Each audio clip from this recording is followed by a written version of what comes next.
Buenos días, mis hermanos, ¿cómo están?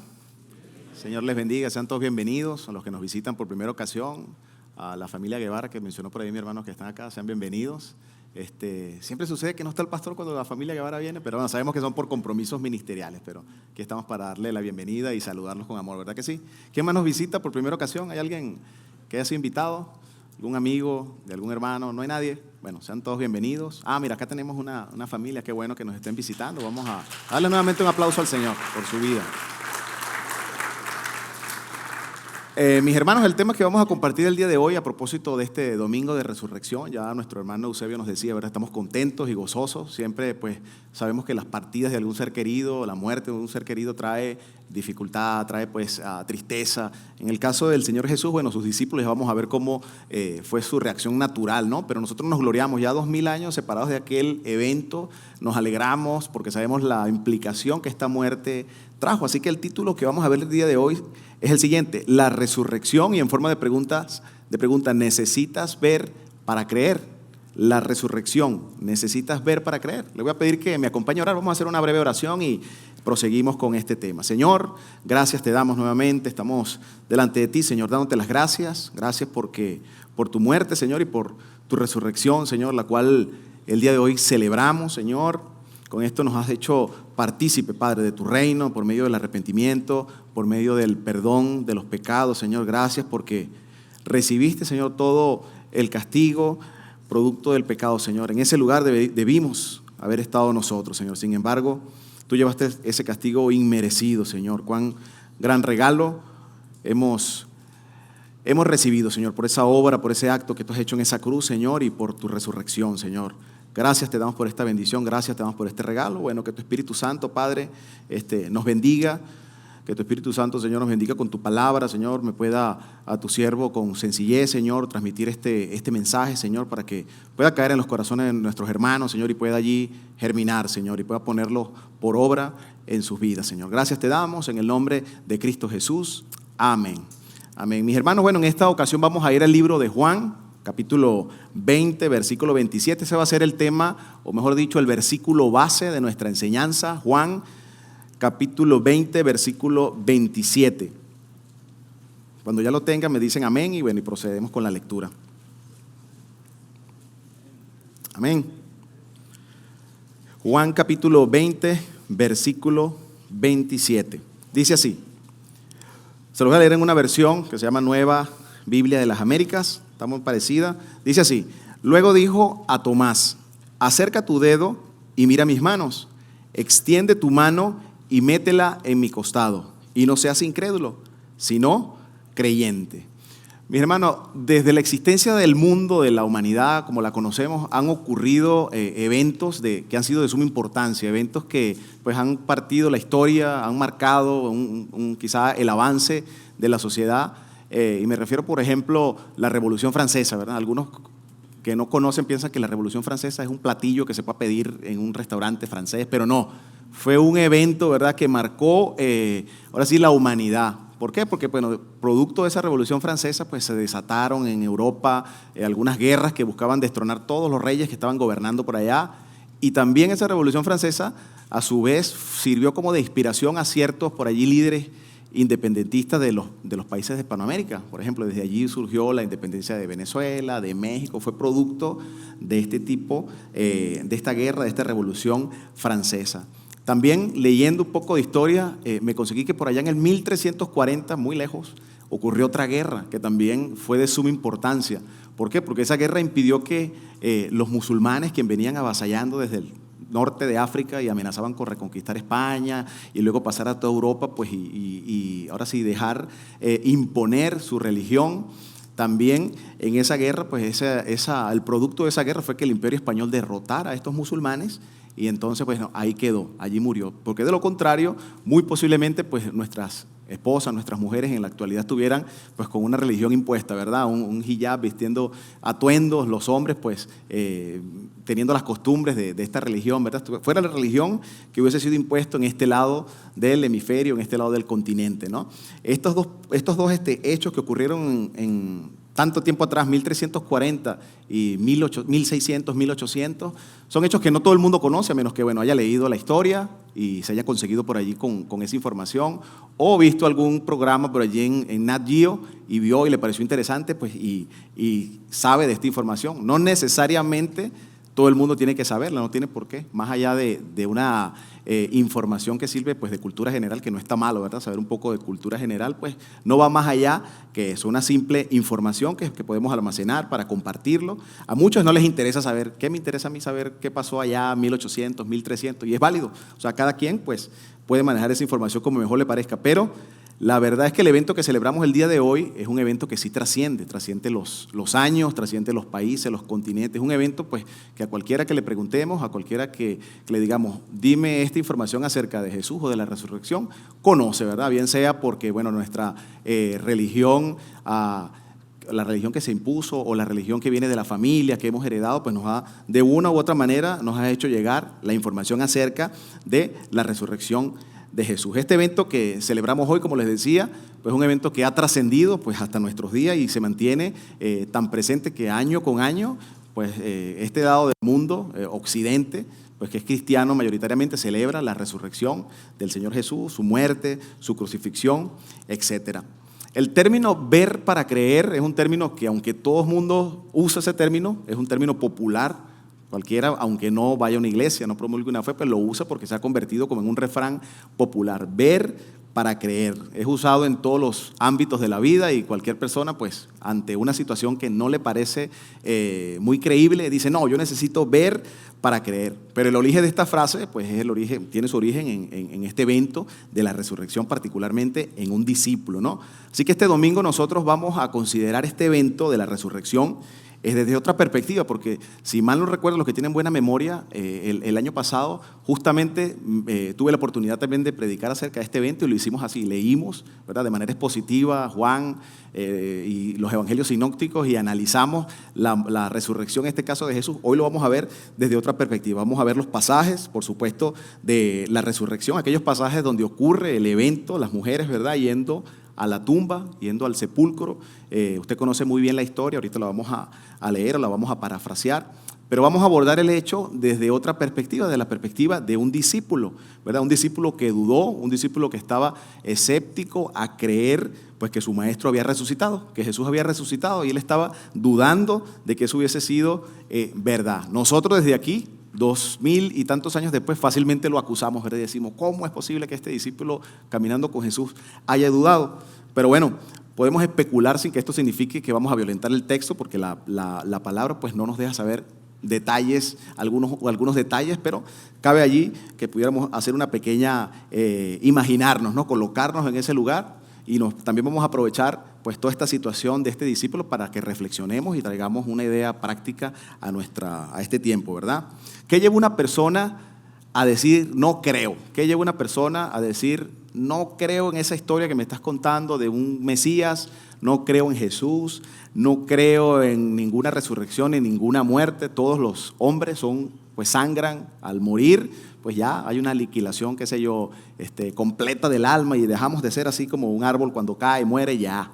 ¿Qué lleva una persona pues a hacerse esas preguntas? ¿Qué lleva una persona a pensar que lo que sucedió hace 2000 años ponerlo en tela de juicio? Es decir, o simplemente hacerlo por tradición, ¿no? Bueno, hoy es domingo de resurrección, nunca voy a la iglesia, nunca hago no practico la disciplina cristiana, pero hoy domingo pues voy, porque cumplo, ya con que cumpla hoy, ya eso me alcanza para todo el año. ¿Qué lleva a una persona pues que a creer esto, sin importar que haya pruebas o no haya pruebas, etcétera? Vamos a recordar un poco, yo sé que ustedes se la saben, pero vamos a parafrasear este evento. El Señor Jesús, como ustedes saben, murió el día viernes, ¿sí? No me voy a detener mucho en detalles, pero es importante que tengamos el contexto para poder leer los pasajes que siguen. Murió alrededor de las 3 de la tarde, y como ustedes saben, pues un hombre piadoso fue hacia Poncio Pilato y le pidió permiso, ¿verdad? Se llamaba José de Arimatea, y le pidió que si podía entregarle el cuerpo, ¿sí? El contexto en ese momento, ustedes saben, el viernes comenzaba el día de los judíos, ¿verdad?, sagrado, y ellos no querían que pues un cadáver estuvieran allí, así que Pilato se los dio, se lo llevaron, lo limpiaron, dice la palabra que lo envolvieron con algunas especias, y todo esto lo hicieron de manera rápida porque pues el tiempo apremiaba, ¿no? A José de Arimatea también le acompañó Nicodemo, aquel que se le dijo que era necesario entrar. ¿Sí recuerdan a Nicodemo? Bueno, ahí estaba Nicodemo, y eso lo lee usted en Juan capítulo 19 del 38 en adelante. Ahora, un domingo como hoy, 2 días después, viernes, transcurrió el sábado, transcurrió el viernes por la noche, transcurrió el sábado. El día domingo, algunas mujeres cercanas a Jesús, las Marías, entre ellas María Magdalena, pues decidieron ir a la tumba con especies porque sabían que lo que se había hecho con Jesús había sido de manera rápida y según su cultura, pues ellos hacían eso para evitar la descomposición del cuerpo y bueno, querían pues tener de pronto un último acto de agradecimiento con su Señor y eso era lo que ellas llevaban en mente. Al seguir avanzando, pues se consiguen con una escena, es decir, la piedra que estaba tapando esa entrada estaba removida y por otros evangelios sabemos que pues, a esa piedra le habían colocado un sello, a esa piedra por mandato, o mejor dicho, por petición de las autoridades civiles, los escribas, los fariseos, le pidieron al gobierno romano que pudiera poner allí soldados que resguardaran esa piedra porque no se imaginaban que estos locos eran capaces de que fuesen, aunque era imposible mover esa piedra, llevarse ese cadáver y crear una leyenda, ¿no? Por petición de estas autoridades, pues el gobierno así hizo, colocó unos soldados, etc. Cuando las mujeres llegan allí, pues esa piedra estaba removida.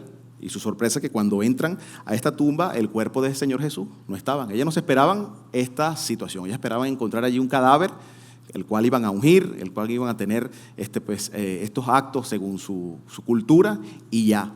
Bueno, esto causa en ellas confusión, hay una mezcla de sentimientos entre creer, no creer, miedo, etcétera, esperando conseguir allí un cadáver, pero jamás se imaginaron conseguir allí a Jesús resucitado. El texto nos dice que 2 ángeles les dicen y le dan la noticia de que Jesús pues, no está entre los muertos, sino que está entre los vivos, ha resucitado. Y el ángel también a ellas les recuerda todo lo que Jesús había dicho acerca de su muerte y acerca de su resurrección, la cual los discípulos pues lo tenían muy claro. ¿Sí? Habían vivido con él 3 años y ellos habían escuchado de boca de Jesús todas estas profecías que Jesús había dado acerca de su muerte, acerca de su resurrección. Pero vamos a ver que tampoco pues, esa información les sirvió en determinado momento. Nos dice la Escritura pues que ellas se fueron despavoridas, corriendo entre el miedo, entre creer, no creer, vía al Señor Jesús y van hasta donde estaban los discípulos que estaban refugiados en el anonimato, escondidos porque había miedo de parte de las autoridades romanas de que los encarcelaran y que bueno, ellos pasaran por la misma situación que pasó su maestro. Pero al llegar a ese lugar, ellas con la euforia o con el miedo, imagínense la mezcla de sentimientos que pudieron haber tenido, les dicen a los discípulos, el Señor Jesús resucitó. Y bueno, como usted y yo leemos y tenemos la Escritura y hemos visto, bueno, el Señor en varias ocasiones les dijo a los discípulos, usted, me imagino que supuso que los discípulos iban a decir, yes, yo sabía que el Señor iba a cumplir su palabra. No, al contrario, nos dice la palabra que en Lucas 24:11, nada más se los leo, dice que les pareció a los discípulos una tontería, es decir, no creyeron en la palabra de las mujeres. Otra versión dice que les pareció un disparate, es decir, esto que las mujeres están diciendo no puede ser. Ellos no concebían que su discípulo pues, había sido crucificado y que ahora había resucitado, no pasaba por sus mentes, sin importar la información pues, que tuviesen dentro de sí, que habían escuchado. Pedro y Juan decidieron por curiosidad, decidieron porque, bueno, hay una remota posibilidad, decidieron correr a confirmarlo por sus propios medios y al llegar consiguen la misma escena, la piedra está removida y dentro de la tumba no hay nada, solamente pues los trapos, lo que utilizaron para envolver y las especias que allí quedaron, los restos, no hay cuerpo. Luego, más adelante, avanzando en el relato, nos dice que Jesús se le apareció a María Magdalena, nos dice que se le apareció a 2 discípulos que iban camino de Emaús, allá en Juan 20:19, también a Pedro se le apareció. Más tarde en ese domingo se le apareció a los discípulos, quienes estaban en el anonimato, bajo puertas cerradas, es decir, ahí en esa habitación no decía, aquí están los discípulos del Señor, ellos estaban escondidos, pues temerosos, producto de la situación. Y aunque toda esta historia que les estoy contando pareciera que ocurrió como en 2, 3, 4 días, no fue así, la historia ocurrió ese mismo domingo, desde el domingo de la mañana hasta la tarde, ¿no? Entonces ahora sí vamos al Evangelio según San Juan, capítulo 20, versículo 19, y de ahí en adelante vamos a considerar entonces la palabra del Señor y este discípulo. Juan 20, capítulo 19. Al atardecer de aquel día, el primero de la semana, y estando cerradas las puertas del lugar donde los discípulos se encontraban por miedo a los judíos, Jesús vino y se puso en medio de ellos y les dijo, paz a ustedes. Y Jesús, esta frase pues la vamos a ver en los diferentes evangelios y en diferentes situaciones. Paz a ustedes. Fue una frase que enfatizó y que la hizo de manera intencional. Por razones obvias, pues sabemos que ellos estaban allí pasando una situación difícil. Su maestro, su mentor, el Mesías que creían había fallecido. Por lo tanto, pues estas palabras venían como a confortarles, venían a darle pues la confianza que ellos necesitaban. El siguiente versículo nos dice, y diciendo esto, les mostró las manos y el costado, y entonces los discípulos se regocijaron al ver al Señor. Lucas, el versículo paralelo, capítulo 24, de 36 al 38, se los leo. Dice el versículo 36, mientras ellos relataban estas cosas, mientras hablaban, mientras compartían, él dijo esto, recuerden que dijo aquello, Jesús se puso en medio de ellos y les dijo, paz a ustedes. Pero ellos aterrorizados, aquí nos da un detalle adicional al que nos da Juan, dice que estaban aterrorizados y estaban asustados. Pensaron que veían a un espíritu. Es decir, imagínense la escena, lo que pudiera estar pasando, pues todos con puertas cerradas, imagino que muy pocas personas fuera de esa habitación sabían de la ubicación de estos apóstoles, esperando que las aguas se calmaran para poder pues salir en angustia, ¿verdad? Estaban procesando, como les decía, la muerte de su Señor, estaban tratando de concebir alguna idea que les diera paz, que les diera tranquilidad. De repente el Señor aparece así como la escritura nos narra, ¿no? Con puertas cerradas apareció el Señor y se asustaron. Ahora, si cuando el Señor caminó sobre las aguas y venía hacia ellos a la barca, ellos también se asustaron, pero el Señor estaba vivo. Imagínense ahora que ya habían conocido que el Señor había muerto. Por eso dice ahí la Escritura que pues pensaron que habían visto a un espíritu. Y Él les dijo, versículo 38, ¿por qué están turbados? ¿Y por qué surgen estas dudas en sus corazones? Pero Tomás no estaba allí en esa reunión, es un dato importante. O sea, Tomás estaba ausente y cuando Tomás llegó, ya Jesús pues se había ido. Los otros discípulos, que si ustedes se dan cuenta, no era que tenían más fe que Tomás, ni mucho menos, le cuentan a Tomás, hemos visto al Señor, ha resucitado. Y el Tomás pues dice, pues da la declaración que vamos a estar leyendo a continuación. O sea, él se niega a creer que el Señor Jesús haya resucitado. Y les decía, note esto que es interesante, ninguno de los discípulos creyó de buenas a primeras, es decir, cuando las mujeres llegaron les pareció que era algo, una tontería, que era un disparate. Los mismos discípulos no creyeron de buenas a primeras, sino hasta que el Señor apareció con ellos y les dijo y les mostró las señales de la crucifixión y creyeron. Es decir, posiblemente Tomás hubiese tenido el mismo resultado si se fuese encontrado allí, pero como no estaba presente, pues se perdió, ¿verdad? A veces pasa que cuando alguien te cuenta algo o alguien cuenta algo en un grupo y falta alguien, la persona se perdió y por sus medios intenta averiguar y uno le dice una cosa, otro le dice otra cosa. Esto del telefonito descompuesto, ¿verdad? Nadie le da la información real que se dio en esa oportunidad. Tomás estaba así. Entonces, ¿qué es lo que puede llevar a una persona a dudar de la resurrección de Jesucristo? Aquí tenemos a Tomás, ¿verdad? Que se le conoce lamentablemente como el incrédulo, ¿no? Así se le conoce, así lo apuntamos, dudando de la resurrección del Señor Jesús.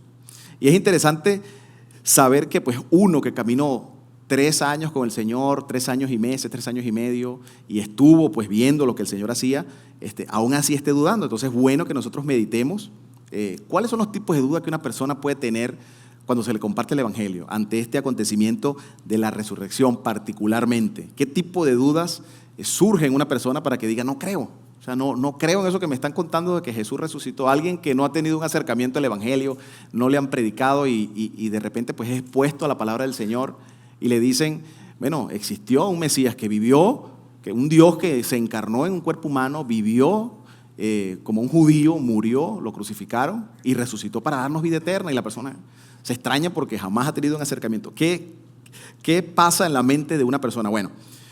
Hay diferentes razones, diversos factores por los cuales una persona puede dudar. Yo le voy a mencionar algunos y usted puede hacer el ejercicio a ver dónde me encuentro yo. Si nos visitas por primera vez, si nunca te han predicado el Evangelio, si por el contrario tienes muchos años de transitar el Evangelio, ¿en dónde te ubicas? La ignorancia es un factor sumamente importante. Las personas dudan por ignorancia, no solamente en el ámbito o en este ámbito religioso, en el ámbito de la resurrección de Jesús. Simplemente la ignorancia hace que la persona desconozca y por consiguiente hace que no crea en nada, ¿verdad? Todos somos ignorantes en algún tema, así que cuando alguien le diga ignorante no se vaya a molestar. Todos ignoramos algo, nadie sabe nada. Los que saben de medicina, los que saben de leyes, los que saben de la construcción, saben de la construcción. O sea, todos somos ignorantes de alguna cosa, que por cierto se lo dijo un sabio, un académico, ¿no? Entonces, bueno, se dice que la ignorancia es atrevida. ¿Por qué? Porque ahora con esto de las redes sociales, cualquiera es psicólogo y da consejos, cualquiera es coach matrimonial y da consejos sin saber, sin tener ninguna preparación, pues que se amerite para dar un consejo. Entonces, por eso se dice que la ignorancia es atrevida y la única cura que tiene la ignorancia, pues simplemente es el conocimiento. Entonces, muchas personas dudan por la falta de conocimiento. Un ejemplo muy común entre la sociedad moderna, en estos días, un ejemplo muy práctico, ¿no? Que no tiene nada que ver con esto. Por ejemplo, está muy demostrado científicamente, de acceso público, al cual podemos ir a internet y conocer, que hay un superalimento creado por la naturaleza sin la intervención de ninguna mano, creado por Dios por medio de su obra, ¿verdad? Y este alimento aporta nutrientes, aporta vitaminas, es un alimento que es propio para el ser humano, aporta defensa, fortalece tu sistema inmune, aporta grasa que promueve el desarrollo para los bebés. Es impresionante, posee una adaptabilidad. Cuando un bebé nace y la mamá le da pecho, aporta los nutrientes que un bebé de horas necesita. Y luego ese mismo alimento va cambiando a medida que el niño va creciendo y el aporte que su madre le da a un niño de un día es diferente cuando el niño tiene 3 días, es diferente cuando tiene un mes, se va adaptando. O sea, es un súper alimento, pero aún así, pues quizá la falta de desconocimiento, la falta de conocimiento, las creencias de la abuela, con el perdón de las abuelas que andan por allí, el bombardeo mediático que hay de las compañías, y esto lo puede con cualquier otra cosa, ¿no?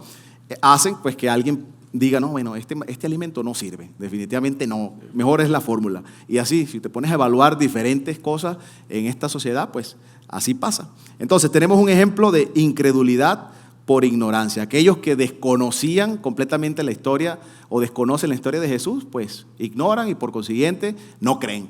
Y por más que les presenten las pruebas, pues ellos dicen, algunos se cierran a no escucharla y los que se abren a oírla, pues pueden ser, pues ahora sí, por el Espíritu Santo, convencidos.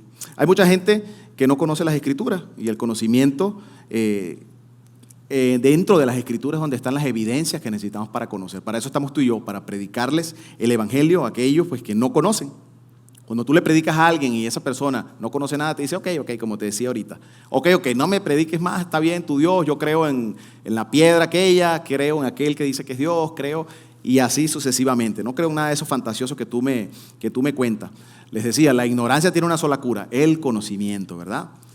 Otra manera de la cual puede surgir una duda en no creer en este tipo de cosas es una decisión consciente y voluntaria que puede surgir desde adentro, ¿no? Del corazón, de lo moral. Es decir, alguien decide y se convence en no creer.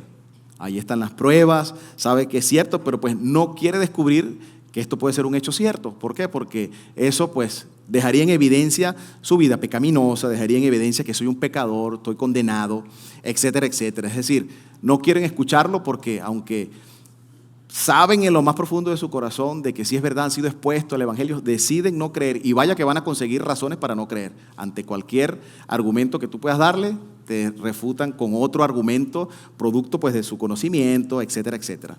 No quieren entender porque pues se los impide su libertad pecaminosa que tienen. Ese es un segundo factor que puede llevar a alguien a no creer en esto. Otro factor definitivamente es la duda que surge como parte de un proceso de maduración del creyente. Hay creyentes que son débiles en la fe porque pues están comenzando, han creído en el Señor, están introduciéndose en la lectura de la palabra. El jovencito que viene a la iglesia, que como la mayoría de nuestros niños pues nacieron y los hemos estado trayendo a la iglesia desde que tienen cero días de nacido, y van creciendo, llega un momento de su adolescencia donde las cosas se complican, conocen gente fuera de la iglesia, van a la universidad, se consiguen con compañeros de clases que son ateos, que son, panteístas, que son agnósticos, creen en cualquier cosa menos Dios. Se consiguen al profesor de filosofía que pues lo reta, ¿verdad?, con argumentos de peso y ponen a este jovencito de pronto a patinar, ¿no? Hay dudas que surgen dentro de sí acerca de la fe que ha vivido toda su vida. Este proceso de maduración es algo bueno porque eso lleva, en el mejor de los casos, por supuesto, a que alguien comience una búsqueda incesante de la verdad. a echar mano de las herramientas que tiene, de la palabra principalmente, y a convencerse de que su fe pues, es real, es parte de un proceso de crecimiento. Evalúe usted y reflexione dónde estoy, dónde me encuentro, cuál de estos tipos o estos factores son en los cuales me encuentro yo. Si por el contrario no está en ninguno, muy bien. También puede haber dudas que surgen ya en un creyente con respecto a muchas decisiones que ha tomado y que las ha tomado por conveniencia, ¿verdad? O sea, por conveniencia decido no creer. ¿Por qué? Bueno, porque aunque conocí la Escritura, viví dentro del Evangelio, pues las decisiones que he tomado no han sido las más sabias, ¿no? Me han llevado pues a alejarme de la disciplina del creyente, de la oración, de la palabra, la lectura de la palabra, el compartir el Evangelio con los demás. Esto me ha llevado de pronto pues a no ser un creyente fervoroso que se congrega y que desea estar conviviendo con los hermanos, etcétera. Y así ya no cumple con su rol de sacerdote del hogar, ya no cumple con el rol de esposo, ya maltrata a su esposa y empieza pues esto que comenzó con una pequeña bola a crecer como una bola de nieve hasta el punto pues que llega el adulterio, llega a apostatar, etcétera, ¿no? Esto ha sido producto de pequeñas decisiones a las cuales no le prestó importancia, pero que lo han llevado a no creer. Entonces ya no cree porque la manera de justificar pues su pecado, el no querer arrepentirse, pues dice, no, yo no creo. Yo pensé que sí, pero no existe Dios definitivamente. No me hubiese dejado que esto me fuese pasado. Otra razón por la que las personas dudan son ya situaciones existenciales, ¿verdad? La muerte de un familiar, procesos difíciles dentro de la familia, eso lleva a las personas a que duden.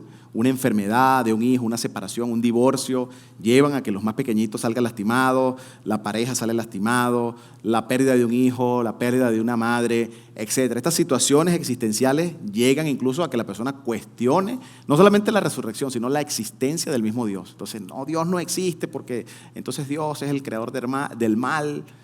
No es posible, yo le pedí a Dios que sanara a mi mamá, que sanara a mi familiar y aún así no pasó nada. Y la persona entra en esta crisis existencial que le lleva pues, a tomar una decisión de no creer. En este punto nosotros nos pudiéramos preguntar, ¿Tomás en dónde se encontraba? Porque Tomás pues, estaba en una situación diferente. Tomás conocía, vivió con el Señor, estuvo expuesto a las enseñanzas del Señor. ¿En qué situación estaba él? Bueno, sucede algo particular con él.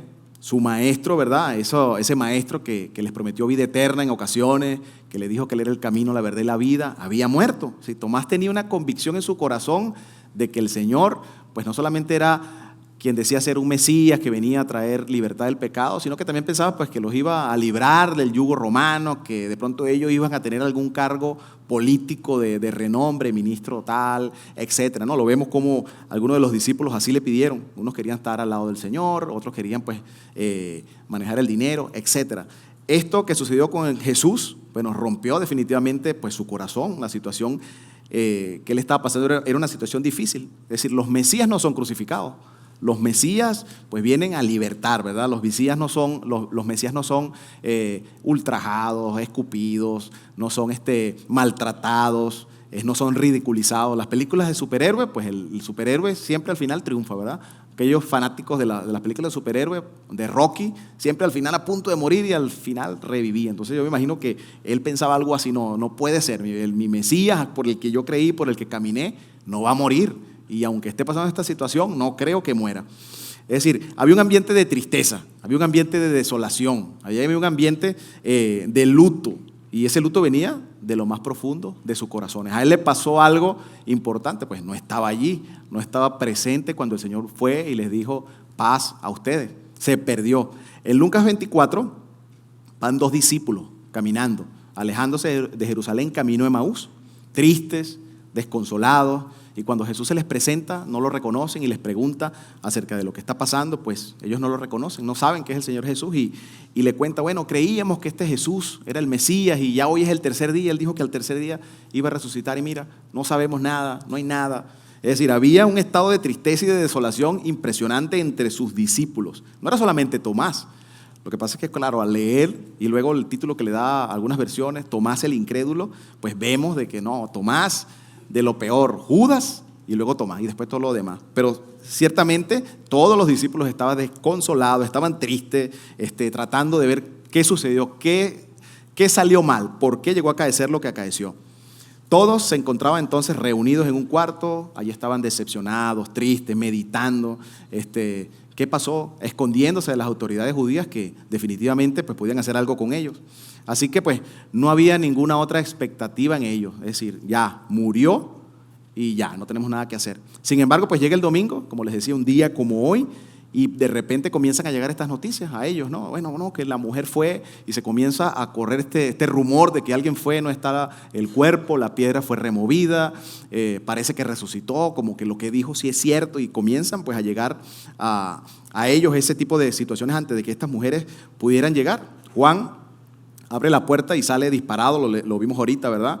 Corriendo a poder por su propia cuenta confirmar que lo que estas mujeres están diciendo pues es real.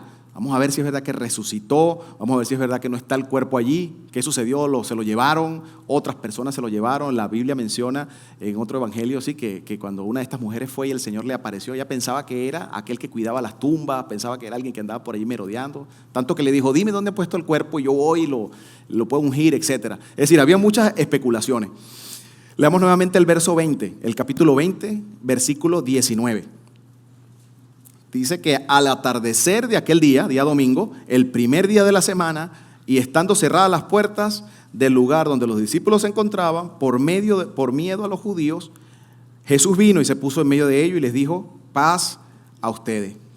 La pregunta, como decía hace un momento, es ¿dónde estaba Tomás? Y bueno, ahí especulamos, pudimos imaginarnos ciertas situaciones, y lo cierto pues es que estaba devastado, no hay otra situación. Esta situación que sucede con Tomás me gustaría analizarla en 3 puntos, ¿verdad? Los titulé así: un creyente decepcionado, la adoración de un escéptico y la función de un escéptico convertido.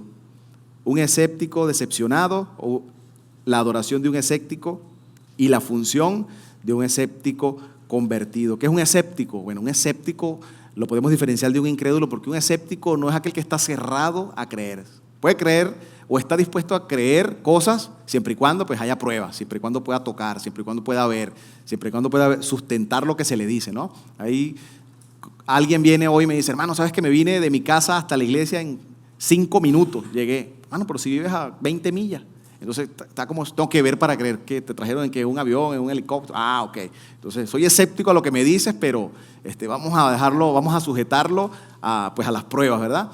Ese era lo que estaba sucediendo con Tomás. En cambio, el incrédulo, aunque haya pruebas, aunque tenga allí pues el registro histórico, aunque tenga allí la prueba, la sangre, aunque tenga allí pues el manto, no va a creer. Decidió no creer. No importa las pruebas, no importa si la persona que me dice tiene razón, etc. Es importante también destacar que la duda que Tomás tenía pues no era la duda de un incrédulo necio que no quiere creer, obstinado en que no es no, es decir, no puede ser porque nos engañó y nos mintió. Es decir, al contrario, era de un escéptico que buscaba pruebas, que buscaba respuestas. Es decir, todo esto está pasando, las mujeres hablan, los discípulos vienen y me cuentan de manera efusiva que el Señor resucitó. Bueno, él está tratando de buscar pruebas. Entonces, el primer aspecto que le mencioné de este escéptico decepcionado lo vemos en Juan capítulo 20, del 24 al 25. Juan capítulo 20, del 24 al 25. Dice, pero Tomás, os voy a leer en la Reina Valera, uno de los 12, llamado Dídimo, no estaba con ellos cuando Jesús vino. Le dijeron pues los discípulos, al Señor hemos visto. Él les dijo, si no viere en sus manos las señales de los clavos, y metiere mi dedo en el lugar de los clavos, y metiere mi mano en su costado, no creeré. O sea, ¿qué está pasando? Dirán algunos con este apóstol, ¿verdad? ¿Qué está pasando? Esa sería la reacción de aquellos. Si le estamos diciendo que lo vimos, ¿por qué no nos cree? Yo he sido a mí, él conoce mi testimonio y le digo que resucitó y no. O sea, él está, no, yo quiero ver la señal de los clavos, quiero ver la señal de la cruz. No importa que caminó, el tiempo que caminó con el Señor Jesús, él quiere ver la prueba. Y pudiéramos decir, bueno, ignorancia no es el factor que pueda predominar en la duda de Tomás, porque pues Tomás conocía las Escrituras, conocía de primera mano lo que estaba el Señor profetizándoles, la vida que el Señor tuvo. Tampoco era producto de ninguna decisión moral. No nos muestra la palabra que, bueno, por ocultar pecados, él dice no voy a creer, por conveniencia, no lo vemos de esa manera. Y antes de afirmar nosotros qué tipo de duda tenía Tomás o estaba experimentando, pues podemos hacer aplicaciones para nosotros, ¿verdad? Leemos el texto y vemos qué puedo aplicarte de toda esta historia que estoy leyendo. Es decir, él debía estar con los que tenía que estar, ¿verdad? Él formaba parte de este grupo que el Señor seleccionó para una misión que se las va a dar un poco más adelante, pero él perdió de vista esto y se perdió de la visita del Señor. Ahora nosotros, ¿cuántas cosas no nos perdemos nosotros por no estar donde debemos estar? ¿Cuántas cosas no vemos porque no estamos en el lugar donde deberíamos estar? Por el discipulado del día martes que comenzó, bueno, hemos aprendido que Dios está obrando en medio de su pueblo. Siempre ha sido así, el Señor es decir, quiere algo particular, pues que el evangelio sea predicado por medio de su pueblo. El Señor está obrando en medio de las personas, en los corazones de las personas, está obrando en el resto de los hermanos, pero si la persona, si el discípulo, si el creyente no está en el lugar, pues no tiene cómo identificar dónde Dios está obrando, ¿verdad? Por estar quizá afanado, quizá persiguiendo otras cosas menos importantes de las que debería estar persiguiendo, pues se pierde de algunas cosas. Ya no lee la palabra, ya no se congrega. Les decía ahorita de que por pequeñas decisiones llegaba a la conclusión de dudar, de no creer. Es decir, si yo no estoy a primera fila, si soy de los que me tienen que contar las cosas, ya la cosa me va a llegar distorsionada, la información me va a llegar distorsionada.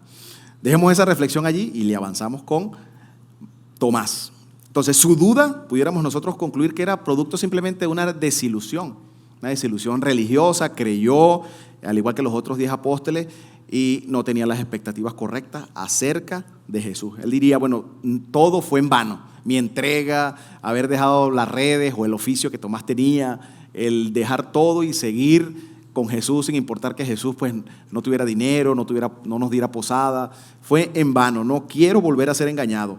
Es decir, él quiere comprobar que su fe realmente era una fe verdadera, pero no quiere ser engañado por un Jesús que mintió, que dijo que iba a resucitar y no resucitó. Y eso pues suena familiar, ¿no? Muchas personas también han sido, lamentablemente, o mejor dicho, han pasado por manos de falsos pastores, profetas, apóstoles, etcétera, etcétera, ¿no? Les han quitado su dinero, les han dado malos consejos, los han llevado al divorcio, y pues el corazón de una persona, imagínense, decepcionada, pues ellos dirán del evangelio, de Dios, falsos sanadores que abusaron, ¿verdad? Les dijeron mentira, etcétera.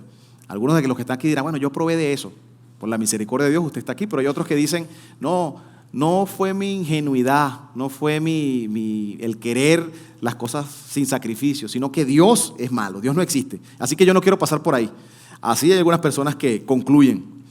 Hace algunos años, los 90, a principios de los 90, se proyectó una película que se llamaba Salto de Fe. No sé si muchos la recuerdan, donde un curandero de estos de circo, de carpa de circo, se movía aquí en Estados Unidos por diferentes ciudades y armaba todo un show. Era una película. Y llega por allá a un pueblo en Kansas, donde había una sequía, y bueno, y él utiliza eso para, pues, quitarle el dinero a las personas con artimañas, con técnicas, etcétera. No, eso fue una película. Pero hace algunos años atrás sucedió algo real. En California hubo un sanador y que la cadena de televisión ABC también lo dejó al descubierto porque era peculiar que este sanador pues utilizaba monitor y siempre andaba con artilugios de la tecnología que los demás no usaban.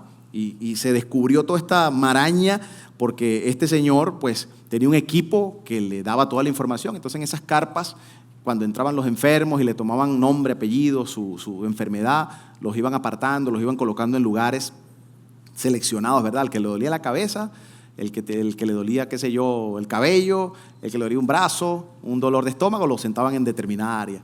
El que venía con un cáncer terminal, en silla de ruedas, que venía pues buscando una sanación de alguna enfermedad ya definitiva, lo sentaban en otro lugar. A esos nunca los iban a llamar. Es decir, su manager, su equipo técnico, su esposa inclusive, que estaba dentro de su staff del equipo de él, pues, le decían, bueno, en el asiento 25, raya 4, ahí está una persona que le duele el estómago. De esos milagros que por lo general se ven en la televisión, ¿no? Otro que está obeso y pide oración porque quiere adelgazar. Otro que tiene el pie 1 milímetro más largo que el otro y pide que le falte ese milímetro. Y ese tipo de milagros. Nunca aquellos pues, que realmente estaban buscando una sanación por una cuestión de salud que ya era definitiva. Entonces, bueno, estas personas ponían toda su fe, ponían todo su corazón en esto y resultaban ser engañados. Entonces, bueno, estos discípulos incrédulos se sentían, mejor dicho, estos creyentes que fueron con una motivación de verdad, bueno, salen de allí incrédulos, sintiéndose decepcionados, tristes, ¿verdad? qué ingenuo fui, Dios no existe. Pero la duda de Tomás no era como esta duda, ¿no? La duda de él era algo más que filosófico, era algo emocional, era algo que tenía que ver con, como les decía ahorita, una desilusión religiosa. Fue desilusionado. Y por eso exige esta prueba, ¿no? Bastante seria. Es decir, quiero ver la mano o las manos, la señal de los clavos en sus manos, quiero ver su costado, quiero ver su cabeza, su cara desfigurada, etc. Eso fue lo que él pidió allí. Bueno, la cara desfigurada lo puse yo extra, ¿no? Pero la palabra dice, quiero ver las manos, quiero ver sus clavos, quiero ver todas las señas que quedaron producto de esa crucifixión. Si no, no voy a creer. Quiero ver hasta lo más mínimo, porque eso es lo que me va a garantizar de que este que se me están presentando es el mismo que crucificaron el viernes. No puede ser otro, no puede ser nada. Él vio, él igual que los discípulos, pues de lejitos, vio cuando el soldado le clavó la lanza antes de que lo bajaran de la cruz, vio cuando lo clavaron en esa cruz. O sea, él sabía que el Jesús que él quería ver era el Jesús que crucificaron ese viernes.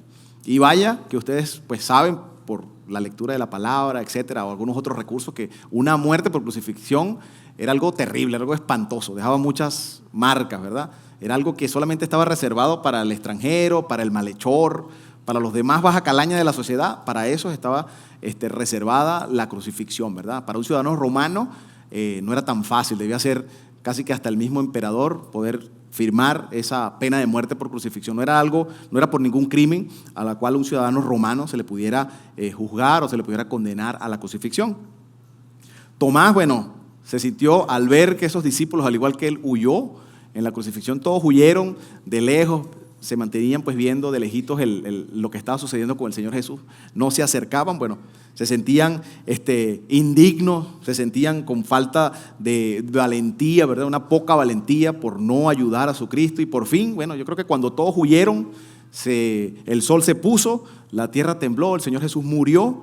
Ellos observaron todo esto y dijeron, no, definitivamente hasta aquí llegó la esperanza que teníamos en este Mesías, hasta aquí llegó la esperanza. Eso era lo que pasaba por la mente de Tomás, ¿verdad? Cuando Tomás ve que José de Arimatea, que Nicodemo están descendiendo, bajando el cuerpo, entonces ve los agujeros de sus manos, ve el agujero a un costado. Yo creo que ya ahí se acabó pues cualquier valentía, se acabó cualquier dureza de hombre, ¿verdad? Ya dijo, no, definitivamente no me voy a atrever a ir con los míos. Aquí estamos especulando qué pasaba por su mente. Es decir, en una situación como esta, no todos tienen muchos reaccionan, mejor dicho, ante la dificultad de diferentes maneras. Ante el miedo, algunos se quedan petrificados, quedan paralizados, ¿verdad? Cuando ocurre algo, el niño está a punto de meter el tenedor dentro del plug y se va a electrocutar, la mamá queda, pega un grito y ahí queda. Y el papá de pronto, es lo más común, sale corriendo algunos se quedan parados y otros pues ante el miedo, ante la tristeza, ante la situación, él pues reaccionó de esa manera. El siguiente punto que les mencioné, el grito del escéptico, este escéptico decepcionado que es Pablo, que es Tomás. Tomás fue testigo de los milagros de Jesús. Vio cuando Jesús alimentó a una multitud de gente con 5 panes y 2 peces. Vio a Jesús que caminó por las aguas. Es decir, los apóstoles tenían una cercanía, tenían otra idea acerca de Jesús, más allá de lo que tenían pues, los demás discípulos y el pueblo. Es decir, ¿cómo que si yo vi que Jesús hizo esto, hizo aquello? No se puede dejar atrapar, no se puede dejar matar, no se puede dejar crucificar. ¿Cómo nosotros aplicamos esta situación que les comento en nuestra vida? ¿Cómo lo traemos a la actualidad? ¿Cómo lo aplicamos? ¿Qué podemos extraer de acá? Fíjense que muchos cristianos tienen falsas expectativas cuando vienen al Evangelio. Cuando conocen de Cristo, estas falsas expectativas también los llevan a actuar de una manera similar, ¿verdad? Los lleva a la frustración.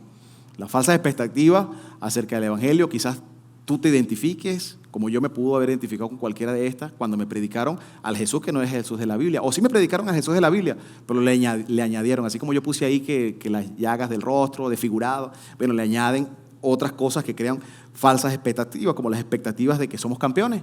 Entonces le predican a un Cristo resucitado que viene por tus pecados, pero también ponen allí, no, somos la niña de los ojos del Señor, somos campeones, nos merecemos lo que mi boca pronuncie y lo que la planta de mi pie pise, va a ser para mí, sí o sí. No me puedo enfermar, no puede pasar nada. Hay una falsa expectativa pues, que los lleva a la frustración cuando sucede completamente lo contrario.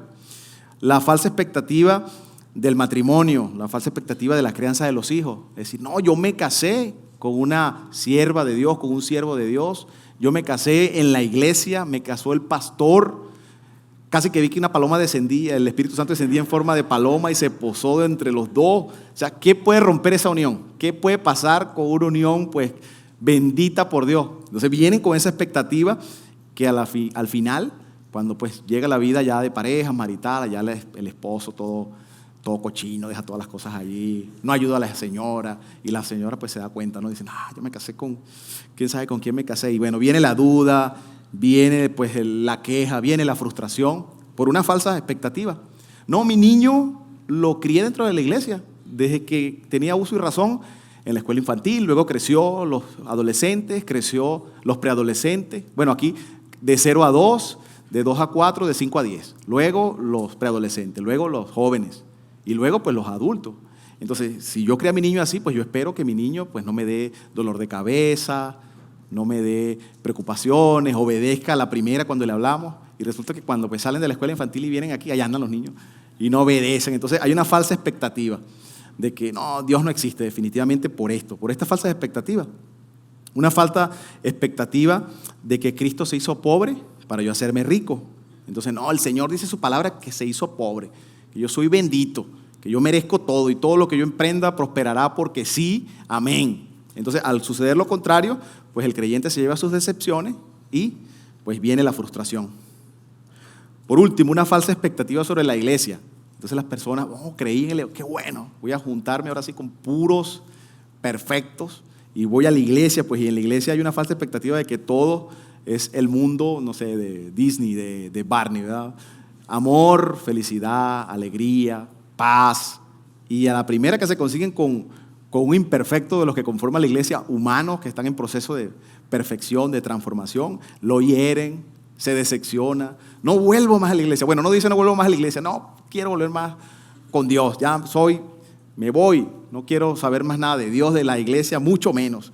O otros dicen, no quiero saber de los hermanos, yo me voy, Dios y yo. Me voy a congregar por YouTube o por Facebook. No quiero saber nada de los hermanos, porque tienen una falsa expectativa acerca pues, de la vida del creyente, acerca de la iglesia, acerca del evangelio. Tomás se negó a creer de buenas a primeras, ¿verdad? No creyó, tuvo falsas expectativas, pero vimos que no solamente fue él, los discípulos tampoco creyeron de buenas a primeras. Sin embargo, pues hubo un quiebre en la vida de Tomás, y es el segundo punto que ahora sí les menciono: el asombro de un escéptico, la adoración de un escéptico. Y la vamos a leer en Juan, capítulo 20, ahí mismo Juan, no hemos salido de Juan. Juan capítulo 20, versículos 26 al 28. Juan capítulo 20, versículos del 26 al 28. Nueva Biblia de las Américas, se los voy a leer yo. 8 días después, sus discípulos, es decir, transcurrieron 8 días de domingo a domingo. Tomás, durante estos 8 días, pues vivió todo esto que nosotros hemos tratado de ilustrar, de imaginarnos durante 8 días, ¿no? Con toda esta noticia, toda esa información del domingo anterior, que todo eso sucedió en un día, y pasaron estos 8 días que comienzan en el versículo 26.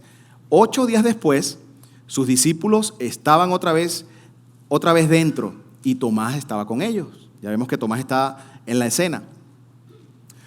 Estando las puertas cerradas, vino Jesús y se puso en medio de ellos y les dijo nuevamente, paz a ustedes. Luego dijo a Tomás, acerca aquí tu dedo y mira mis manos, extiende tu mano y métela en mi costado y no seas incrédulo, sino creyente. Ahí vemos algo que la Escritura pues nos deja ver. El Señor directamente se fue con Tomás, ¿verdad? Él no llegó y le reprochó al estar entre ellos, le dijo paz a usted y luego dijo, Tomás, ven acá, incrédulo, ¿por qué no creíste? Si tú eras de los otros, el resto de los apóstoles, creíste en mí, ¿por qué no creíste? No, o sea, simplemente el Señor va con él, ¿verdad? Tomás, ven, aunque el Señor no estaba cuando Tomás dijo eso, pues entendemos por supuesto que el Señor es omnisciente, ¿no? El Señor sabía, aunque Tomás lo estaba pronunciando el domingo pasado, de 8 días atrás de este domingo, el Señor sabía que él había pedido, es decir, había retado por esas pruebas, las manos, la seña en las manos y la seña, la marca en su costado. Bueno, y el Señor se los da. Mira mis manos, extiende tu mano, métela en mi costado y no seas incrédulo, sino creyente. A lo que Tomás exclamó, versículo 28. Señor mío y Dios mío, dijo Tomás. Versículo 29. Jesús le dijo, porque me has visto, has creído. Dichosos los que no me vieron y sin embargo creyeron. Como les decía, han pasado 8 días desde que el Señor resucitó. El Señor ha estado apareciendo en diferentes momentos a diferentes personas.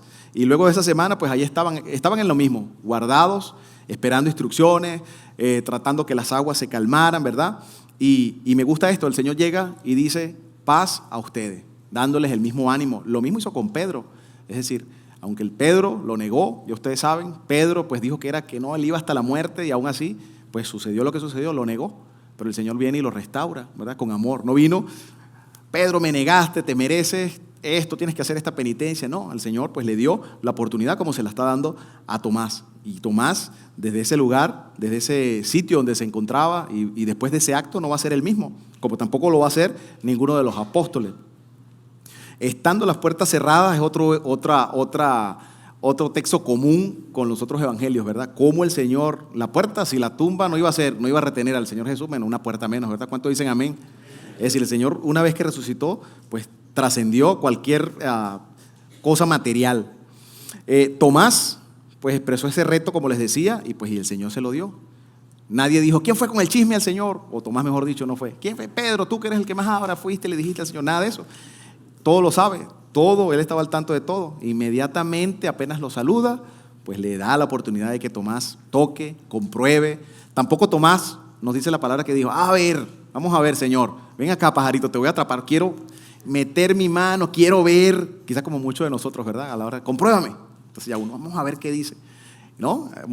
Vemos allí que Tomás inmediatamente dijo, Señor mío y Dios mío. Es decir, el texto no nos dice nada de eso, de que Tomás se puso a litigar con el Señor, a arguir de que si era o no era, no, lo vio. Es decir, al oír, al verlo, cayó rendido ante su maestro, ante el Señor. Él sabía que era Dios. Él no estaba creyendo o él no estaba teniendo un proceso de incredulidad necio que no quería creer. Simplemente dudaba, simplemente necesitaba pues, que su fe haya sido fortalecida. Una declaración maravillosa que hizo Tomás fue la que acabamos de leer, ¿verdad? Que lo restauró, Señor mío y Dios mío. Es decir, Tomás salió muy fortalecido de este evento.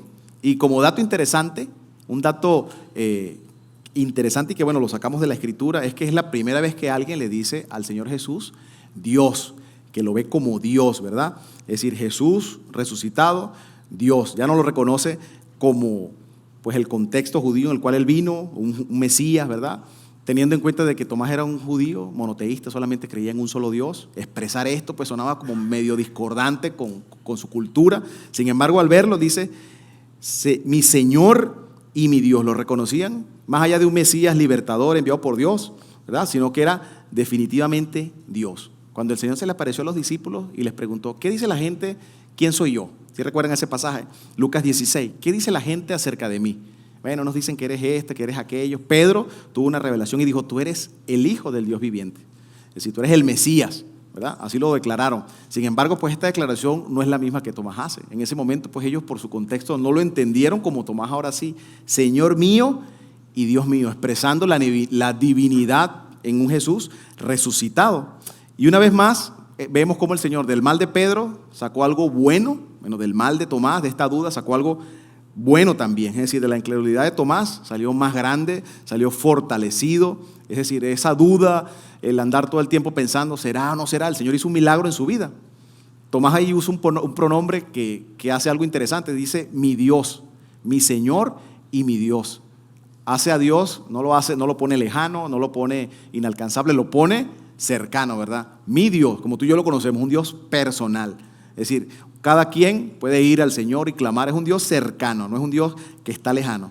Aquellos que atacan la divinidad y que atacan pues esta resurrección, la cual sufre ataques de todos los ámbitos y desde todos los flancos, dicen que esa exclamación que Tomás hizo allí era algo como que, Señor, como cuando uno exclama, cuando se sorprende, ¿no? Dios mío, no. Lo que Tomás hizo feo, pues aseveró, ¿no? Señor mío y Dios mío. Desde hace 8 días atrás, entonces, volviendo con el relato, él estuvo batallando con esa idea, pero ahora vemos algo diferente. Vemos que Tomás, pues, recordó todo lo que el Señor dijo. Yo hago un paréntesis y congelo la escena, pues, y veo cómo Tomás por su mente pudiera haber pasado las ocasiones distintas y diversas que el Señor Jesús dijo que Él era Dios, que el Señor Jesús dijo que Él iba a resucitar, que Él mismo se nombró no solamente como un Mesías que venía a restaurar la casa de Israel, sino como un Dios, Dios de verdad. Juan 14:9, vamos a ver algunos de estas aseveraciones que el Señor Jesús hizo acerca de sí mismo. Juan 14:9.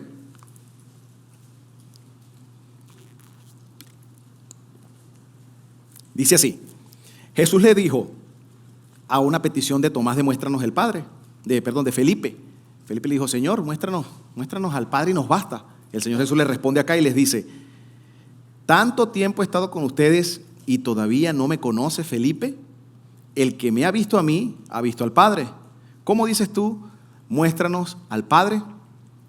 Ahí estuvo Tomás, recordando, ¿no? Él aseveró que era el Padre. Ahora todo le encaja, ahora todo comienza a engranar. Todo lo que escuchó, todo lo que quizás lo puso por allá como información en su mente, ahora empieza a tener sentido. Juan capítulo 10, versículo 30. El Señor dijo así: yo y el Padre uno somos. Es decir, una afirmación que para la época era algo pues osado, ¿verdad? Era para el contexto de ellos, judío, pues era una blasfemia. Yo y el Padre uno somos. Aquí no aplican las reglas gramaticales del español, por si algunos van a decir yo y el Padre, no, el yo va después, no. Ahí la traducción es literal, ¿verdad? Yo y el Padre uno somos. Otro texto, Lucas 5:22. Lucas 5:22. Aquí un paralítico que va siendo cargado por unos amigos, al ver que Jesús estaba rodeado, mucha gente, rompen el techo, lo bajan y lo presentan delante de Jesús, y Jesús pues le dice que perdona sus pecados, y allí los fariseos que se encontraban allí, los religiosos, empezaron a decir: ¿quién es este? Porque este dice que perdona pecados, etc.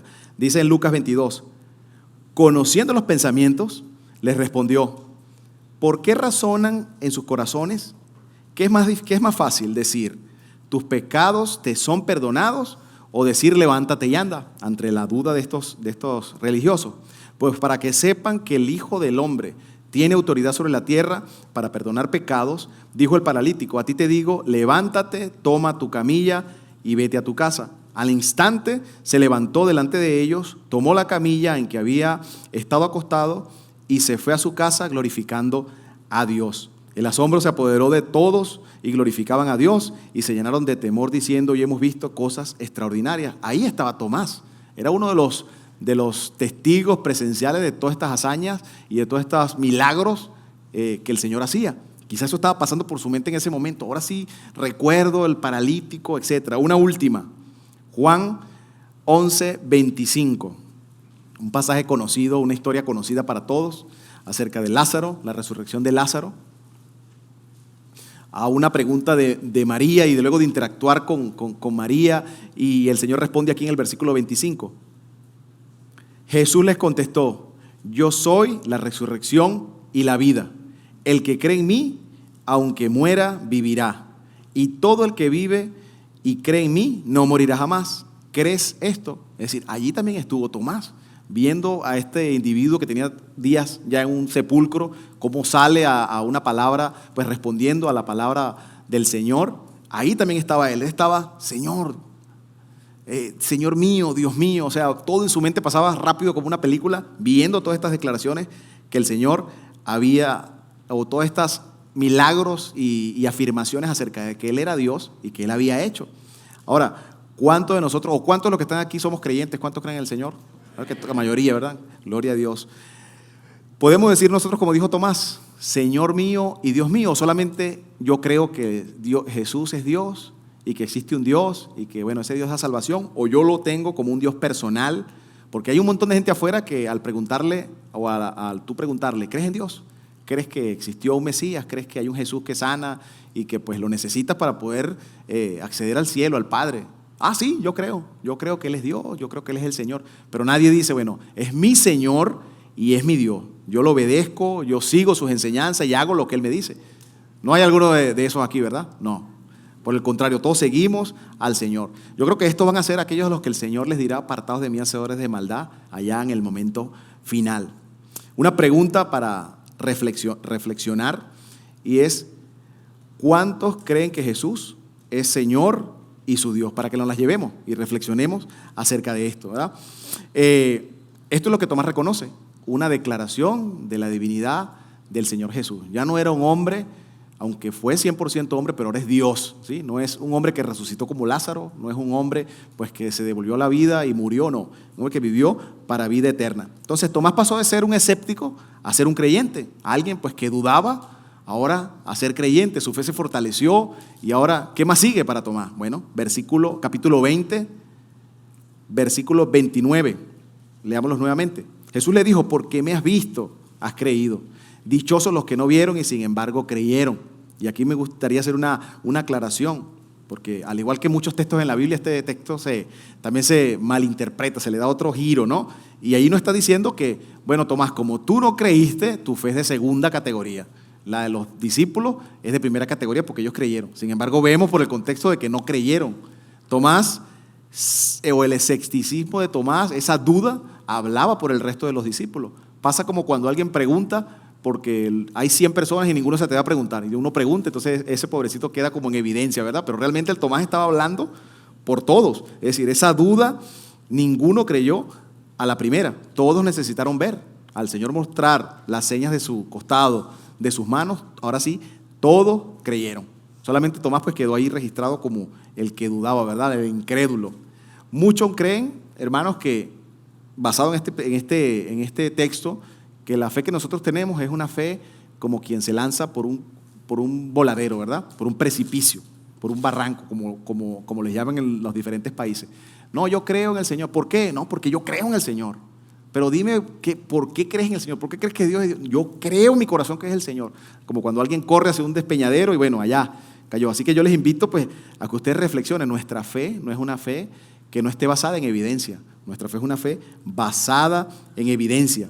Es decir, si su fe es como cuando alguien les dice, ¿qué te parece o qué pasaría o cuál sería el escenario si te dicen mañana que consiguieron el cuerpo del Señor Jesús?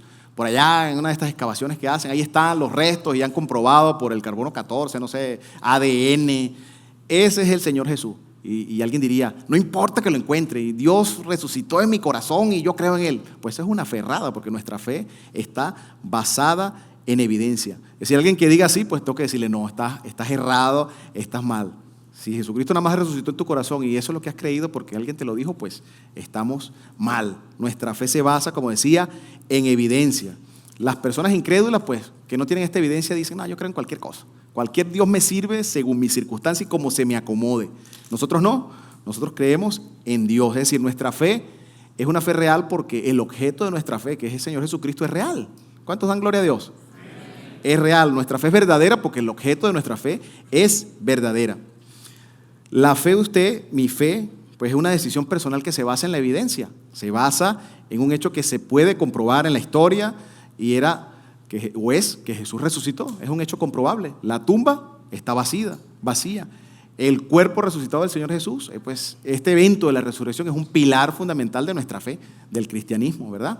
Si este evento de la resurrección fuese falso, no existió, es producto de nuestra imaginación, pues aquí lo que estamos haciendo es pasándola bien, nos estamos entreteniendo. Da igual que estuviésemos, qué sé yo, en el mall, hoy domingo, o en el parque. A lo mejor allá estaríamos mejor porque ya es la hora de la comida, estaríamos comiendo, conviviendo, si esto hubiese sido falso, pero es real. Entonces, ¿cómo nosotros podemos llegar 2000 y tantos años alejados del evento a creer? ¿Cómo llego yo 2000 años después a creer que esto sucedió si yo no estuve ahí? Allá estuvo Tomás, Pedro, Juan, etc. Yo no estuve ahí. ¿Cómo creo? Bueno, yo creo en ese evento porque creo en la Escritura, creo en los testigos presenciales que dejaron esta Escritura como evidencia. Es decir, creemos en el testimonio escrito.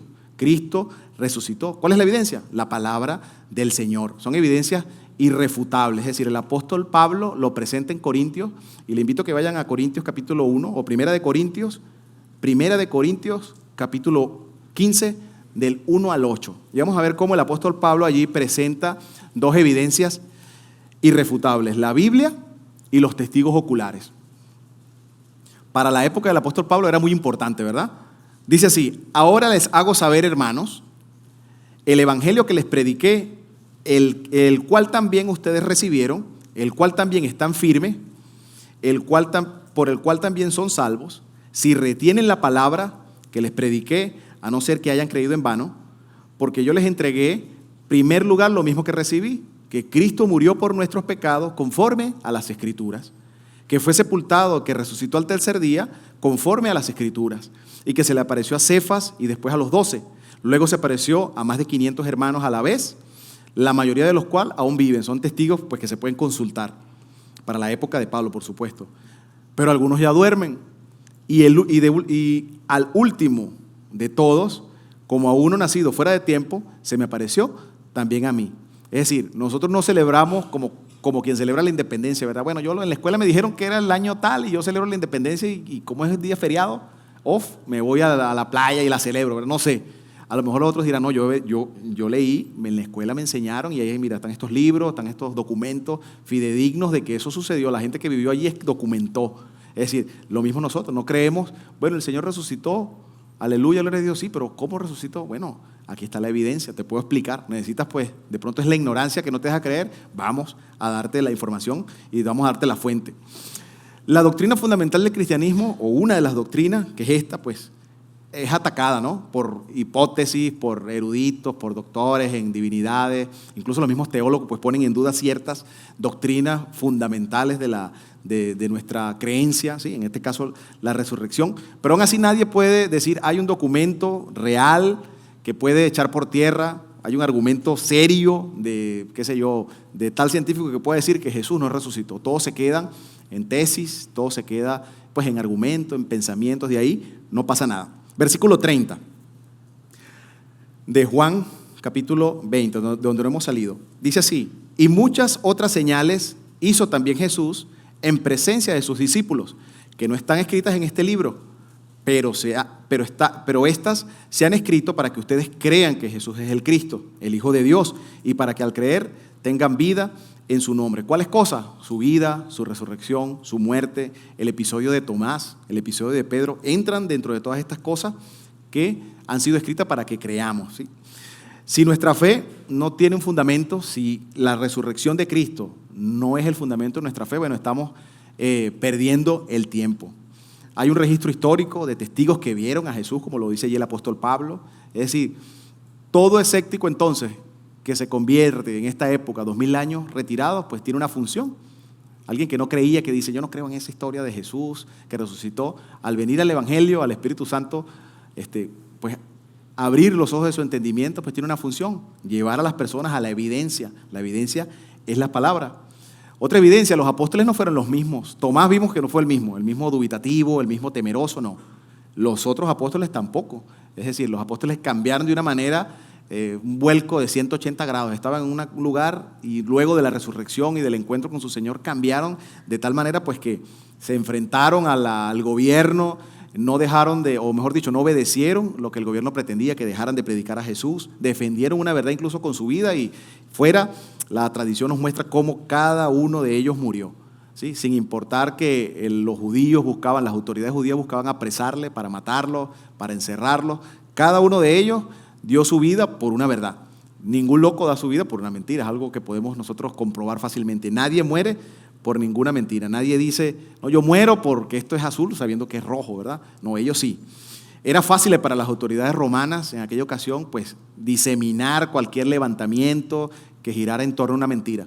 Ok, bueno, el cuerpo lo sacaron milagrosamente los discípulos y se lo llevaron. Para las autoridades romanas hubiese sido muy, muy fácil poder acabar con cualquier movimiento como ya habían acabado con algunos otros movimientos. Es decir, la evidencia más poderosa es una tumba vacía. Luego de resucitar el Señor, ¿qué hizo? Bueno, ascendió, luego de estar con sus discípulos, ¿verdad? A estar a la diestra del Padre, pero luego regresará con poder y gloria. Es la esperanza que nosotros como creyentes tenemos, a juzgar y a reinar por los siglos de los siglos. Es nuestra esperanza. Es decir, no creemos simplemente porque nos contaron, no creemos porque me predicaron del Señor sin llevarme a las evidencias, ¿sí? Hace algunos años cuando tenía poco de creyente, no era aquí, no voy a pensar, ya era yo, va a decir algún hermano, nada más algo personal. Cuando yo llegué al Señor era algo así, nunca tuve rechazo, siempre pues lo consideré, lo respetaba. Debe ser porque en mi entorno siempre hubo un cristiano, entonces no me gustaba cuando mis compañeros de clase se reían y hacían burla cuando y andábamos en un lugar y nos llegaban los jóvenes con trípticos y cosas a predicar, no se reían, pero yo siempre los atendía. Tenía un temor, debe ser porque desde chiquitico me llevaron a la iglesia, aunque yo ni pendiente. Yo iba porque iba a ser Boy Scout, iba a hacer cosas, ni pendiente de eso. Pero conservaba eso. Cuando me predican el evangelio, mi mamá, mi hermana, y me acerco, no me acerqué tampoco creyendo, me acerqué porque necesitaba. Me habían predicado un Jesús que me daba trabajo y como salía de la universidad y ya tenía como un año de desempleado, dije, no hombre, aquí soy yo. Ya me dijeron que Dios cumplía todas, que donde yo pisara, eso iba a ser mío. Y ahí llegué y pues yo leía la Biblia y la entendía como podía, la leía como quien lee un libro, hasta que un hermano me compartió, esto se lo estoy contando yo a un grupo de hermanos, así estamos reunidos, y le digo, alguien me compartió un libro que en el caso mío muy particular, pues me sirvió. Entonces le digo al hermano, yo le digo, el libro se llamaba Evidencia que exige un veredicto. No lo estoy recomendando porque no va a pasarle como a mí, ya usted es creyente, eso era cuando yo estaba dudoso. Lo leí y ese libro despertó en mí como unas ganas de oye, sí, lo que no entendí en la Biblia, ese libro como que me hizo a que yo como que fuera a la Biblia a leerlo, vamos a leerlo desde esta perspectiva. Y estaba yo contándoselo a los hermanos. Y como nunca falta un hermano, ya ves que siempre hay hermanos que no son sabios, entonces estaba uno ahí y me dijo, no hermano, entonces usted no creyó en el evangelio, usted creyó fue en el libro. Y ahí me dio risa y dije, este hermano cómo me va a decir esto aquí delante de él. Siempre hay un hermano que no es sabio. Pero bueno, lo que yo quiero decir no es que yo creía en las evidencias ni que nadie tenga que creer en las evidencias en sí, en como tal, nadie ha demostrado que la resurrección es falsa. No hay un escrito con pruebas que eche por tierra esa verdad. Yo no creo realmente en eso, no creemos en las evidencias, pero el Espíritu Santo hace una obra, ¿verdad?, en nuestros corazones que nos lleva, pues, obrando por medio del Evangelio. El protagonista principal en este caso es el Espíritu Santo, que nos convence de la evidencia escrita, de la palabra del Señor escrita. ¿Por qué? Bueno, porque la palabra, el Evangelio, la Escritura es poder de Dios para salvación, el Evangelio. El Señor resucitó para perdonar nuestros pecados a todo aquel que se le acerca, a todo aquel que confiesa sus pecados. Tomás dijo, mi Señor y mi Dios. Y esa fue una declaración, como les decía, personal, la que tú y yo hacemos hoy con plena certeza, con pleno entendimiento, desde nuestro conocimiento, con una voluntad, nadie nos lo impuso, lo creemos porque hemos venido a las evidencias. Y aunque no hemos sido testigos, somos testigos, o mejor dicho, creemos en los que sí fueron testigos y escribieron. Nosotros ahora somos testigos de la resurrección, porque cuando alguien se expone a tu predicación, pues tú estás siendo testigo, estás llevando el mensaje del Evangelio, el mensaje de la resurrección. Es decir, tenemos que vivir una vida que demuestre que realmente pues estamos experimentando una relación con un Dios personal, porque de lo contrario es mejor como que, te recomiendo este libro, toma, léelo ahí. No funcionaría, no debemos nosotros con nuestra vida, al predicar, pues demostrar que sí, estoy viviendo una vida con una relación con un Dios vivo, con un Dios personal. Es decir, llevarlos a las evidencias, pero también pues mostrarle con nuestra vida. El Espíritu Santo va a hacer el resto. Ya las palabras pues sobrarán. La tradición, hermanos, narra, ya fuera para ir terminando, narra que Tomás, esto es fuera de la Biblia, ya cuando vamos a la historia, dice que fue a Oriente, que predicó, que estuvo en Siria, que estuvo en, aquí en la India, en Persia, y que por allá fue martirizado en el año 72. Es lo que se narra, igual como se narra de algunos otros apóstoles, que Pedro pidió ser crucificado boca abajo, etcétera, ¿no? Son historias que no puedo dar por sentado que sean real, pero es lo que dice la tradición. Tomás, hermano, era conocido como el Dídimo, que quiere decir el gemelo. Y la Biblia tampoco nos dice quién era su gemelo, o si tenía un gemelo, pero para eventos o para circunstancias prácticas pudiéramos decir que tú y yo pudiéramos ser un gemelo de Tomás, porque pudiéramos haber pasado por una situación como esa cuando vinimos o estar transitando en este momento una situación difícil que nos lleve a dudar, o como estuvo Tomás y sus discípulos. ¿Cómo está nuestro corazón? Con esto termino. ¿Cómo está nuestro corazón el día de hoy? Yo les voy a pedir al piano que pase y ustedes se pueden poner de pie. Vamos a orar al Señor y a reflexionar en estos últimos minutos. ¿Cómo está nuestro corazón el día de hoy? ¿Qué hay en nuestro corazón cuando nos acercamos, cuando llega la Semana Santa y llega el Domingo de Resurrección? Simplemente decimos, bueno, un domingo más donde celebramos, así como celebramos el 5 de mayo o el 4 de julio o el 5 de julio en mi país, un evento que voy a aprovechar porque es libre y lo celebro. O nos acercamos desde la perspectiva de Tomás, una vez que vio al Señor resucitado y dijo, Señor mío y Dios mío. Yo quiero hacer un llamado, cierren sus ojos, quiero hacer un llamado si hay alguien que nos está visitando y es primera vez pues que está teniendo este acercamiento, esta información, Es primera vez que oye, más allá del evento, oye acerca de la resurrección y dice, no, definitivamente es verdad. Yo creo que este hombre que vivió hace tantos años creyó. Y yo te hago una invitación.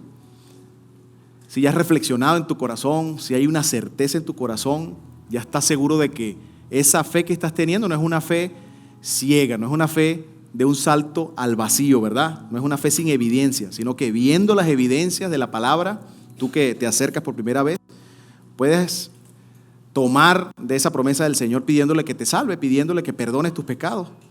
Puedes echar mano de esa misericordia de Dios, del poder de Dios que ya murió y resucitó por nuestros pecados, y esa salvación está disponible para todo aquel que cree, para todo aquel que confiesa su nombre. No te basta, pon tu mirada en la tumba está vacía, aquel que se murió y resucitó no está allí.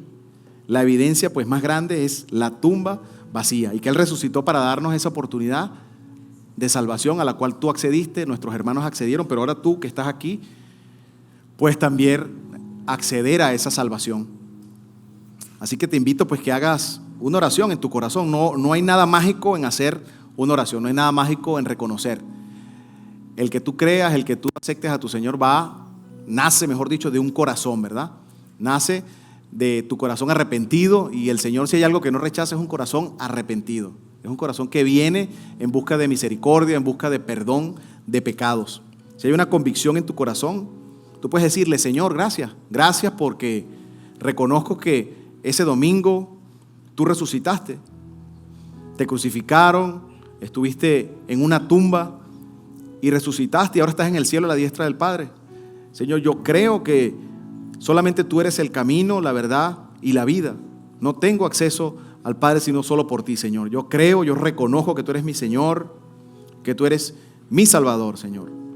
Reconozco que tu muerte y ahora tu resurrección nos ha dado acceso libre, nos ha dado la oportunidad, Señor, de que no haya una condenación eterna para nosotros, Señor.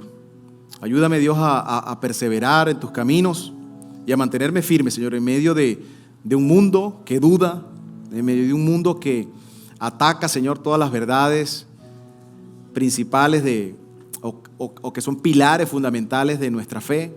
Te pido que nos ayudes, Señor. Si por el contrario, ya tú eres creyente y estás en una situación similar y dices, bueno, escuchando este mensaje, yo creo que yo estoy como Tomás, estoy escéptico, ¿verdad?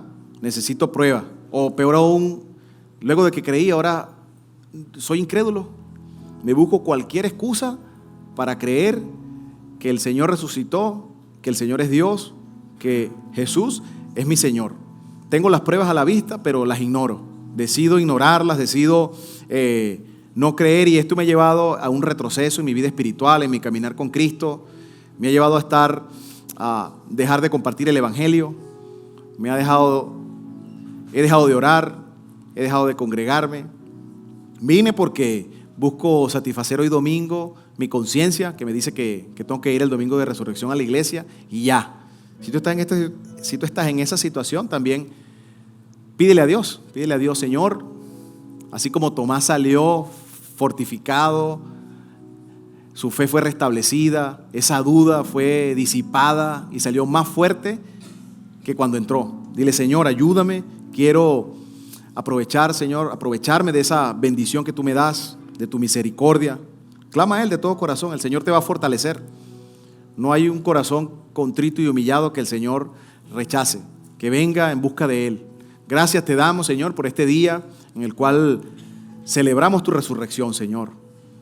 No necesitamos más evidencia, Señor, que la que tenemos escrita, Señor, para reconocer que tú eres Dios, que tú eres Señor, pero que también eres mi Dios y que también eres mi Señor, un Dios personal al cual puedo acceder sin ningún intermediario. Gracias te damos, Señor, porque como iglesia podemos celebrar este día, como iglesia, Señor, podemos recordar ese evento hace más de 2000 años donde los discípulos fueron testigos de su resurrección, donde las personas que hacían vida en esa época fueron testigos de su resurrección y de cómo el mundo, Señor, fue conmovido desde sus cimientos, Padre. Gracias te damos en este día. Bendice a cada hermano, bendice a cada familia, Señor. Toca cada corazón escéptico, toca cada corazón incrédulo, cualquier corazón que aún dude, que vive una vida cristiana dubitando en todo momento, Señor, entre si será falso, será cierto, será verdad. Creo en esto, pero no creo en aquello. Creo en esto otro, pero no creo en esto otro. Señor, dale fortaleza, fe, para que cada uno de nosotros pueda ser así como Tomás, Señor. Vivir una vida dispuesta a entregarla por una verdad. La verdad de un Cristo resucitado, y como los apóstoles, Señor, dispuestos, Señor, a desobedecer incluso a las autoridades, a la petición de callar, a la petición de no predicar más a Cristo resucitado, a Jesús resucitado. Gracias te damos, Señor, en este día, en el poderoso nombre de Jesús. Sigamos adorando a Dios, sigamos exaltando su santo nombre.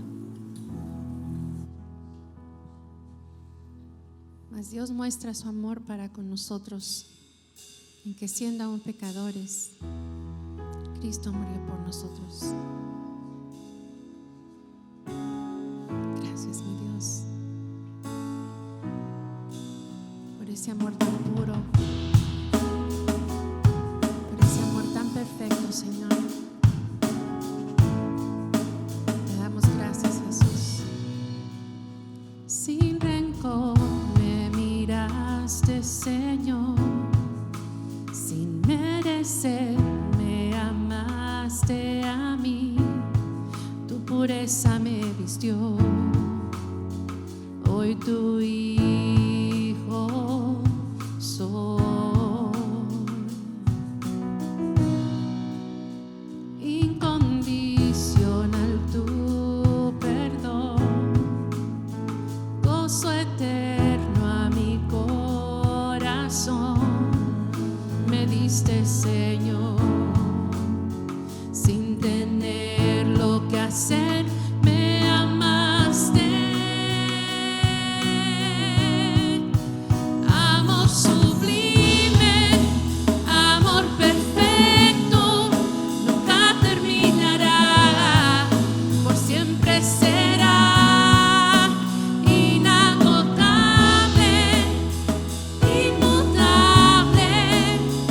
Así es tu amor, Señor, mi Dios de perdón.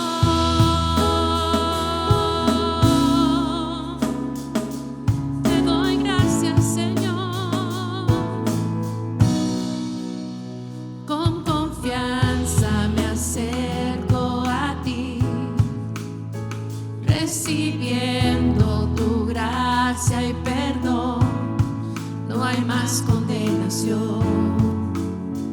Tu amor todo lo pagó. Incondicional tu perdón, gozo eterno a mi corazón, me diste, Señor, sin tener lo que hacer, me amaste.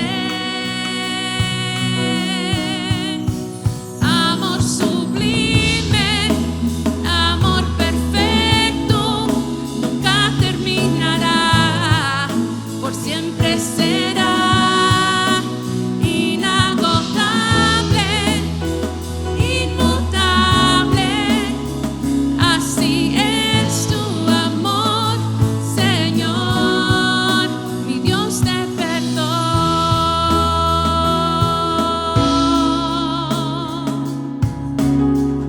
Y ahora me puedo acercar a ti, Jesús. Con confianza me acerco a ti, recibiendo tu gracia y perdón. No hay más condenación.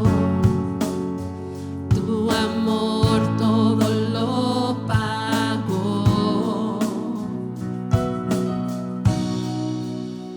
Incondicional tu perdón, gozo eterno a mi corazón, me diste, Señor, sin tener lo que hacer, me amaste.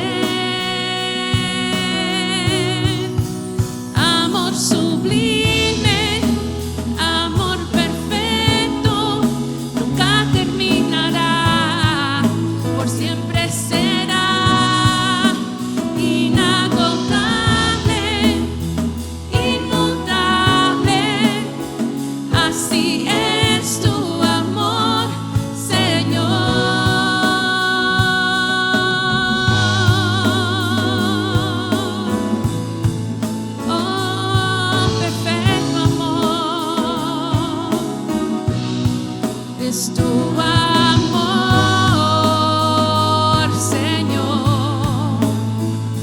Sublime amor, amor sublime, amor perfecto, nunca terminará, por siempre será inagotable, inmutable. Así es tu amor, Señor, amor sublime, amor perfecto, nunca terminará, por siempre será inagotable, inmutable. Así es tu amor, Señor. Así es tu amor, Señor. Así es tu amor, Señor. Así es tu amor, Señor. Así es tu amor, Señor. Mi Dios de perdón. Eres digno, Dios. A ti sea, Señor, la honra y la gloria, Padre, en esta alabanza, Señor, por ese amor perfecto, ese amor que nunca termina, ese amor, Señor, que nunca cambia.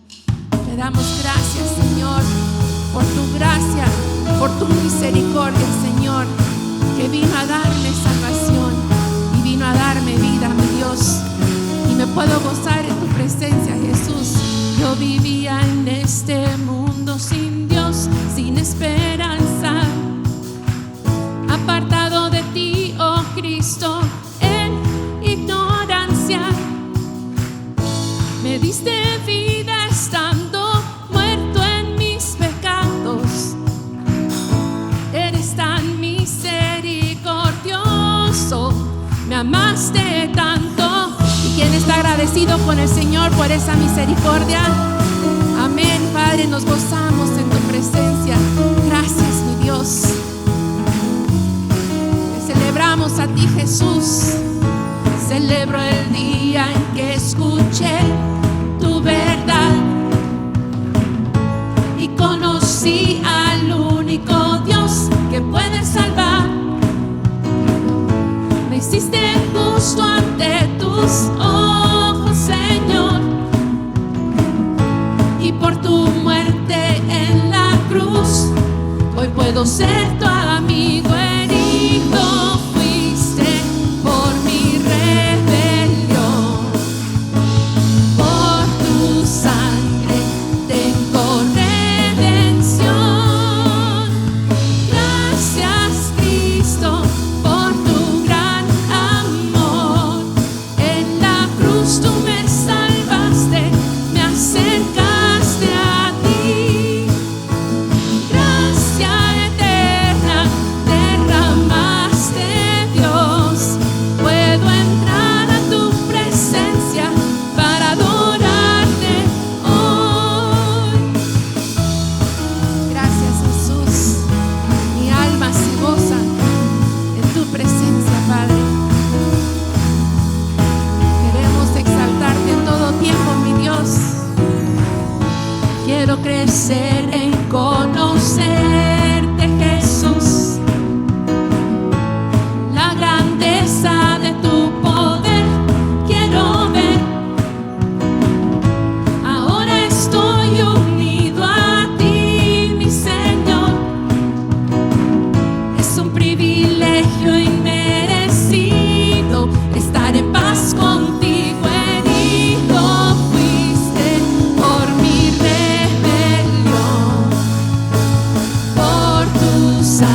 dárselo a nuestro Dios, pues Él ha vencido la muerte y Él ha vencido la cruz.